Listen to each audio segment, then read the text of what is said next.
Boker Tov, il est 8h heure de Jérusalem, 7h heure de Paris. C'est l'heure du premier journal d'information ce matin sur Studio Kalita, relayé sur les ondes de Radio J. Les États-Unis soupçonnent le régime de Bachar el-Assad d'avoir à nouveau utilisé des armes chimiques contre les rebelles. Le département d'État américain a en effet menacé Bachar Assad d'une riposte adéquate si ces informations devaient être confirmées. Les Américains disposeraient en effet de preuves selon lesquelles l'armée de Bachar Assad aurait fait usage de chlore en début de semaine lors des combats qui se sont déroulés dans la région d'Idlib et qui est une région qui est, vous le savez, sous le contrôle de rebelles islamistes. Certains responsables du Likoud affirment que la loi sur l'immunité parlementaire sera présentée dans les prochaines semaines, probablement à l'initiative privée du député Likoud Miki Zohar, mais il n'est pas apparemment question de compléter cette législation jusqu'au bout. En effet, le projet de loi devrait même être retiré lorsque la commission de la Knesset aura accordé une immunité au Premier ministre, comme elle en a le droit selon la loi actuelle, et après que la loi sur le contournement de la Cour suprême ait été votée, ce qui empêchera la Cour suprême de débattre de l'immunité du Premier ministre. Quant aux tractations en vue de la formation de la coalition gouvernementale, elles n'ont toujours pas abouti au moindre accord, et même au sein du judaïsme unifié de la Torah. On demeure de plus en plus sceptique quant aux chances de former cette coalition dans les 8 jours qui restent au Premier ministre. Yaakov Litzman, le leader du judaïsme unifié de la Torah, a déclaré hier soir que son parti ne craignait pas d'aller à nouveau vers des élections législatives s'il n'était pas satisfait des offres faites par M. Netanyahou. Cependant, a-t-il dit, nous sommes dans une phase sensible des pourparlers et il faut être extrêmement prudent.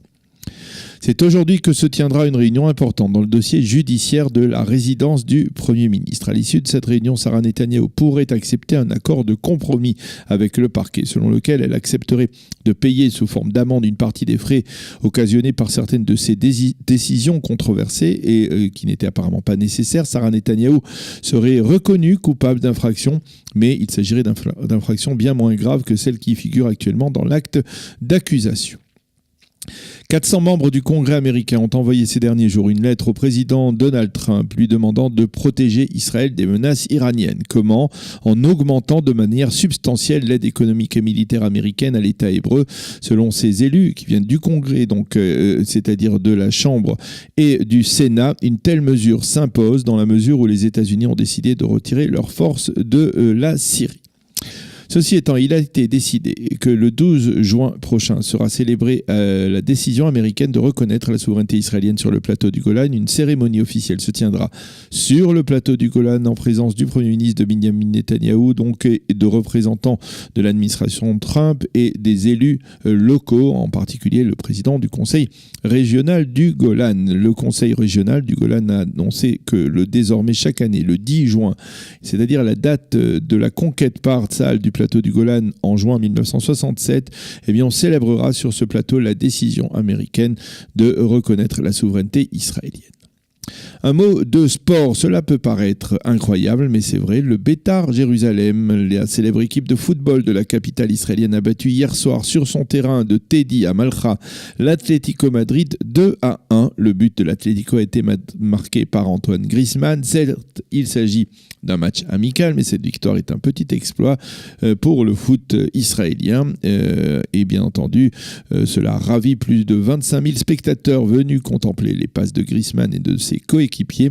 Seule ombre importante à ce tableau pour l'Atlético, la sérieuse blessure de son buteur Diego Costa, qui a terminé la soirée à l'hôpital Hadassah de Jérusalem et qui va probablement terminer la saison sur des béquilles.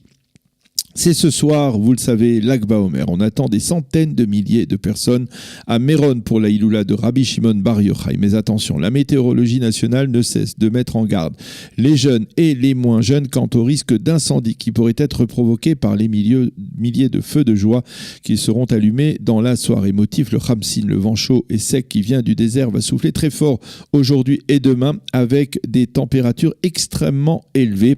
Même les grands rabbins d'Israël, le grand rabbin David Lowe et le grand rabbin Yitzhak Yosef ont lancé des appels à la prudence et ont même suggéré de limiter le nombre de ces feux de joie. Les températures, je vous le disais, risquent de battre des records aujourd'hui et demain. Il fera aujourd'hui 36 degrés à Jérusalem à l'ombre, 30 degrés à Tel Aviv et 44 degrés à Eilat. Donc soyez prudents si vous avez besoin de sortir. Couvrez-vous bien d'une certaine manière. En tout cas, protégez-vous bien du soleil. Voilà donc pour ce premier journal d'information sur Studio Kalita.